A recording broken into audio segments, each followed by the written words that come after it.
Hey, what's up guys? Welcome back. Maverick here with another episode of Osamake. So, we are at the beach right now, right? Okinawa, right? So I do expect us to see them in their swimsuits, the girls in their swimsuits, in fact, most probably within this episode or something of that sort. But, you know, it's inevitable, right? You got like this kind of harem series of all these girls, with all these, very, very good bodies on them. Yeah, you gotta have the swimsuit episode. First, though, it seems that Shiro and Momo are off to do a cooking contest of some sorts. And actually, I did read a little bit more about the Osamake series as a whole a little bit later on, which I guess I'll talk a little bit more within the episode. Let's just get into it for right now.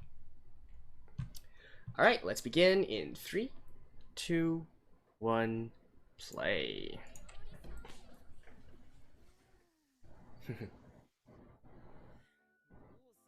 And of course, it's also funny that they're having a cooking contest because a lot of the seiyuu in this are also in Food Wars as well. Shokugeki no Soma. Shokugeki no Soma. Including Momo's sister. So Momo's voice actress, Onishi Saori, she's in Food Wars. Haru, Matsuoka, is also in Food Wars. And then Momo's sister, Takamina, Takahashi Minami, is also in Food Wars. Shiro isn't, though. Huh?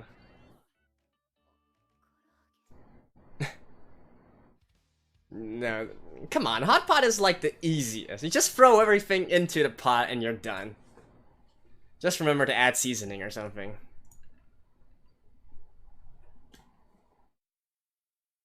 Alright, so where we're at the opening right now.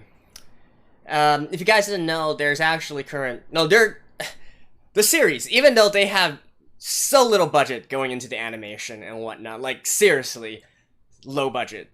But because they got all these big name voice actors and whatnot, you know, they're really doing a lot in terms of the other stuff, the promotional sides, the merchandise, and so on and so forth, right? And that includes interviews as well. Actually, like, there's like collaborative interviews between all the voice actors and voice actresses, and also individual interviews as well.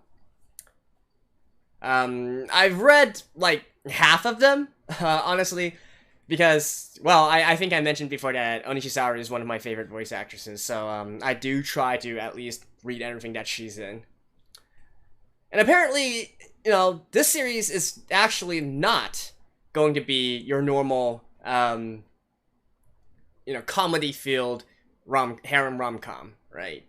It certainly has aspects of it, but apparently it gets a lot more serious later on if things are to be believed from the interviews. Maybe not for the entire work, but at least for this initial season, right? Like, honestly, I have no idea whether or not it can secure the budget for another season, but we'll see, right? We shall see.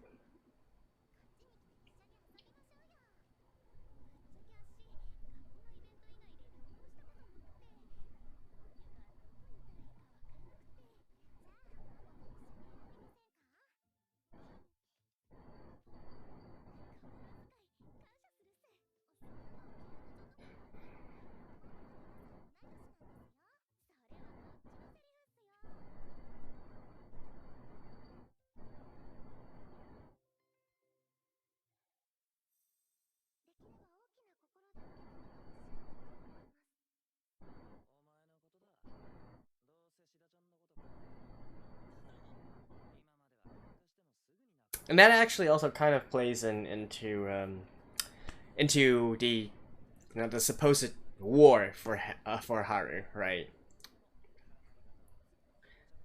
I mean, I think it was always quite obvious that the in terms of the more romantic angle, it was always Shiro and Kuro.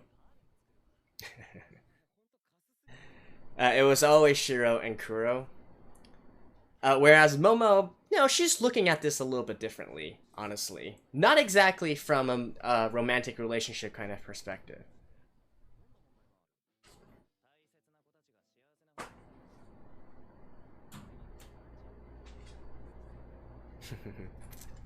I actually agree with him. I mean, if you're gonna have a harem work, then heck, do see. Here's the, it's one of my philosophy. I call it philosophy, but it's one of my pet peeves about harem works, which is, they always get into these contrived circumstances, which causes them to have like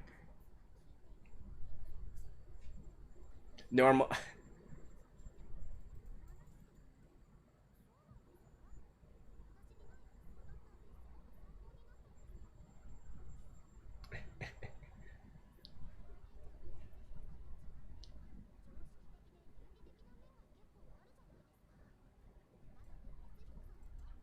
And anyways, as I was saying, uh, if we're gonna have harem series, then make it like a true harem ending, right? That's always my philosophy on harem works. I don't.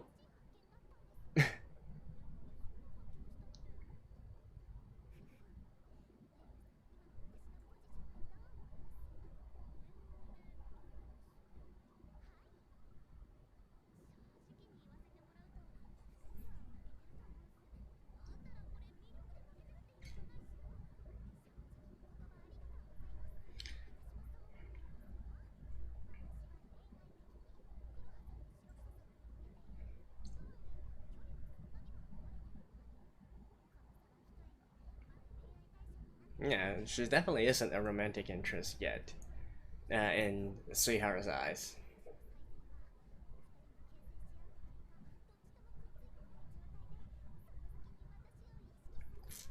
Go go go!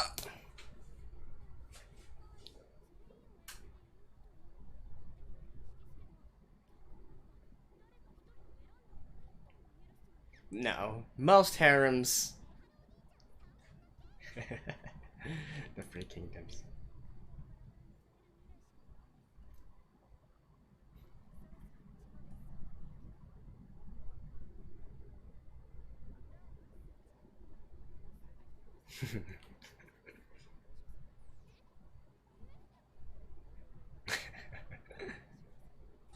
like for instance, what they were talking about just there, right? A harem would mean that a guy has chosen all the girls, but in reality, most harem works that we've seen at this point, whether anime or manga or light novels, is more that he hasn't chose any one of them, and he still has like one singular person he ends up with at the very end.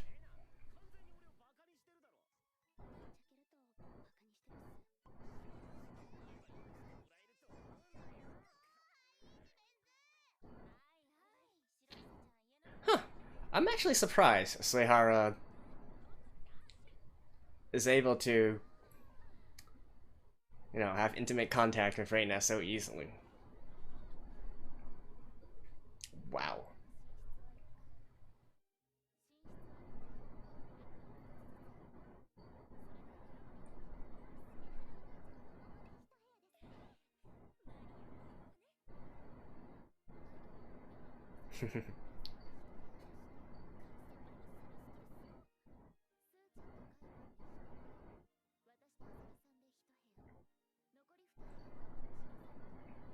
Makes perfect sense.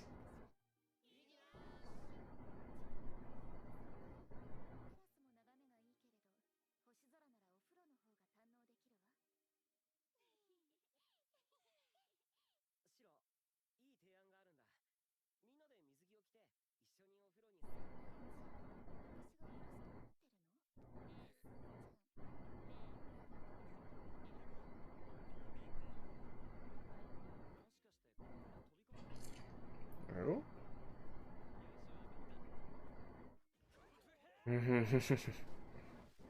Oh, that'd be fun, actually.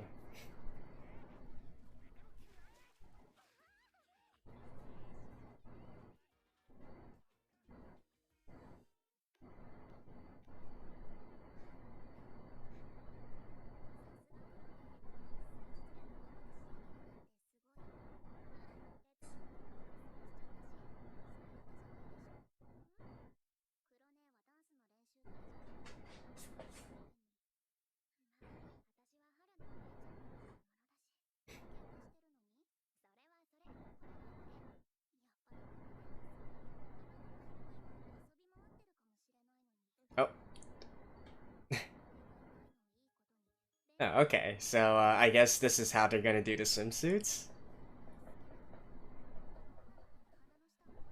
Don't tell me they're not actually going to have an actual swimsuit. Eh, Momo.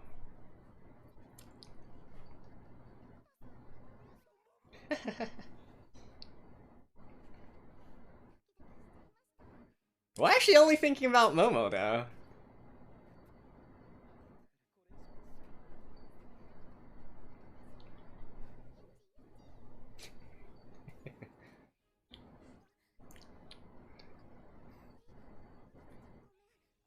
Yeah. Well, you were the one who did it, girl.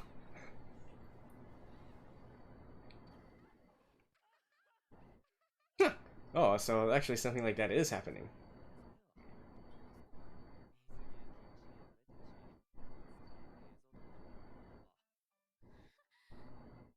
Well, it's called memories. Woof. Look at Reina's assets.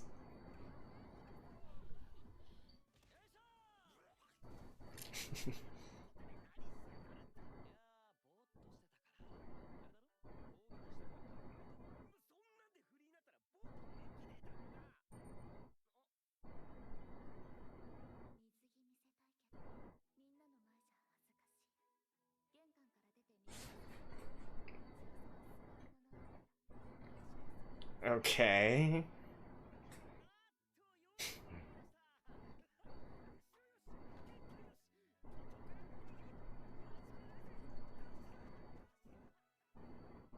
Wow, there really is a private beach here.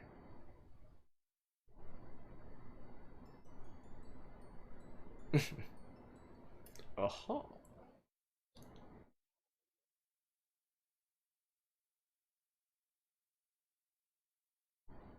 Hmm?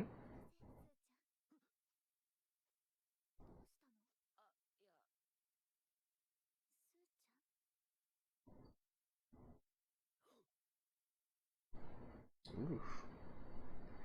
Dang.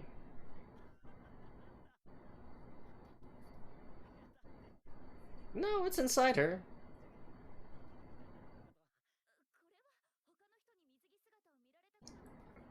I mean, can't you see, Haru? Oh, a pure white bikini,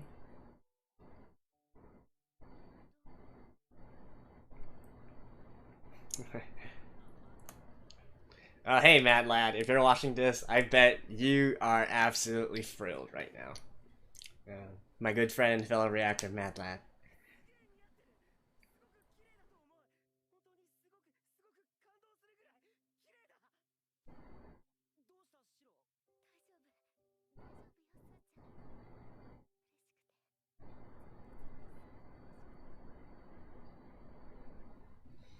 Aren't you getting a little bit too melodramatic about this, though?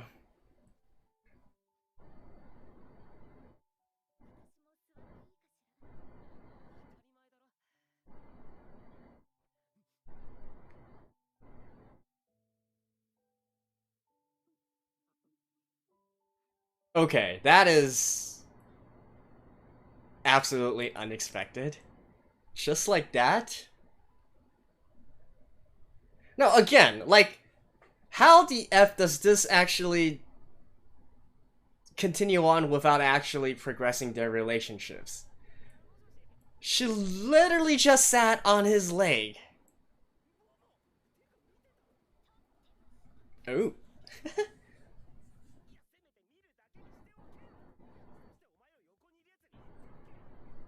Good job, Momo.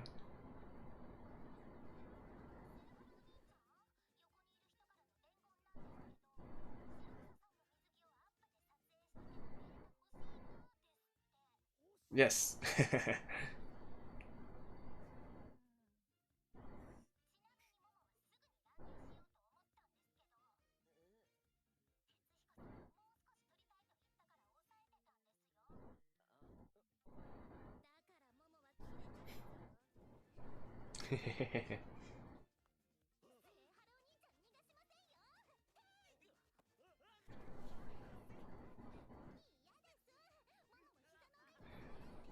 Uh.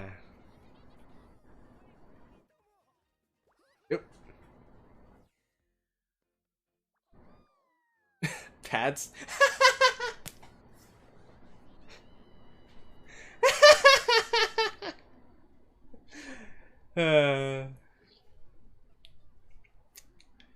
Well.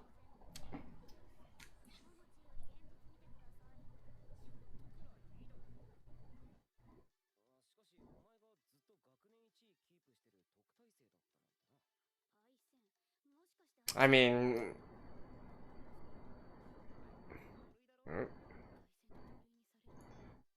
I guess this is one of those reverse ones where the one who kind of looks stupid is actually super smart.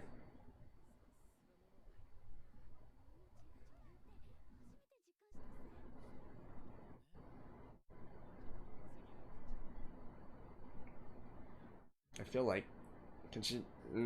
Yeah.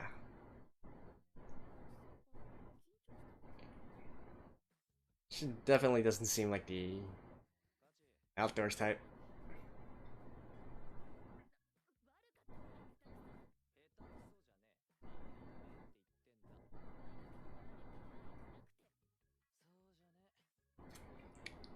I guess it's because she's having too serious a face on her.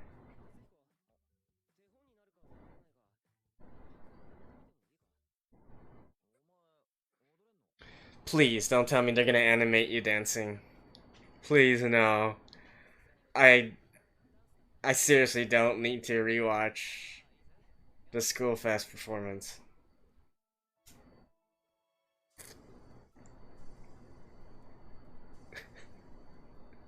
Okay, that's even worse.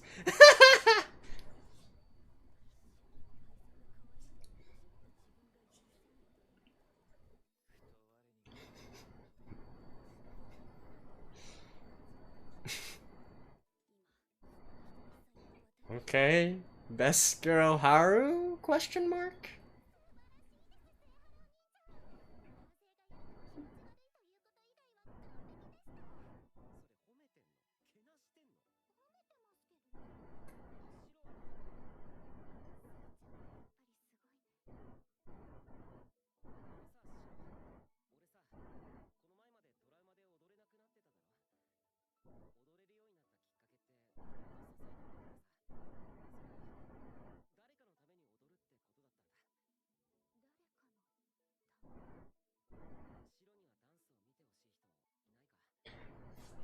For you, Haru.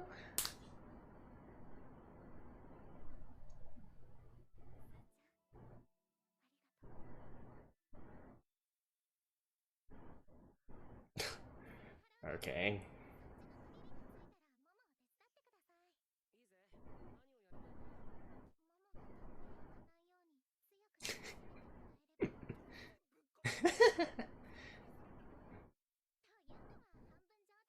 Only half.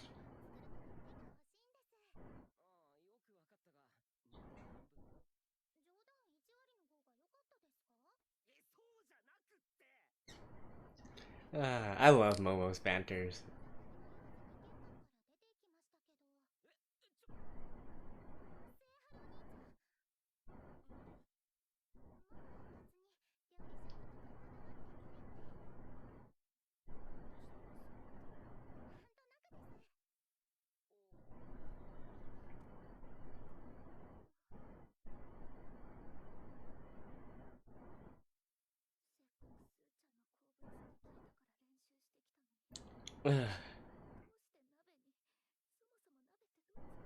You just put everything into the pot. Well, I mean, I guess she is an Ojo-sama, right?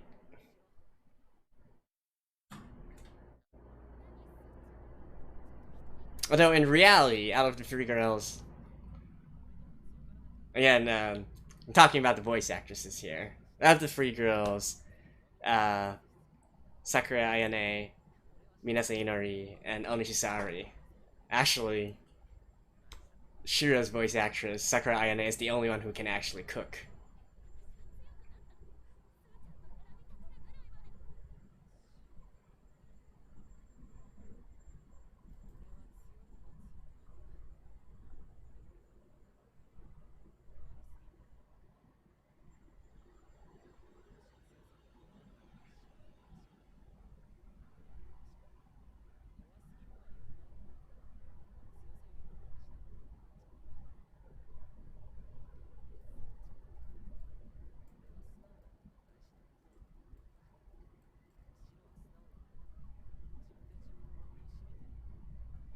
Are you honest though?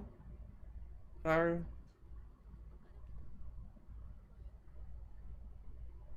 And I'm not obviously not talking. I'm talking about like honest to his feelings. Well, actually, I guess he is right. Otherwise, he wouldn't have rejected Shiro and asked Hiro out.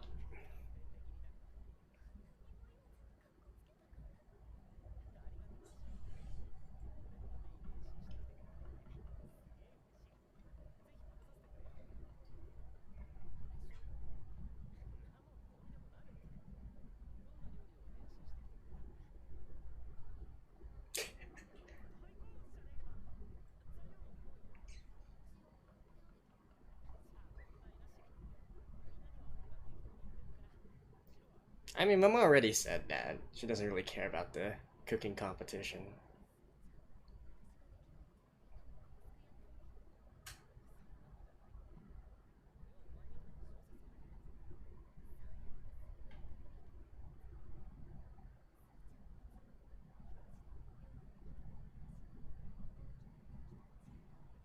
Again, like, oh, are they back there filming them? I definitely feel like they're back there filming them. Ta-da!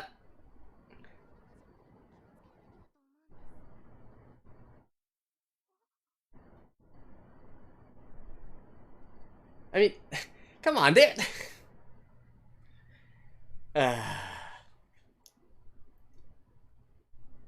OMFG. At that point, and this definitely. How in the. What?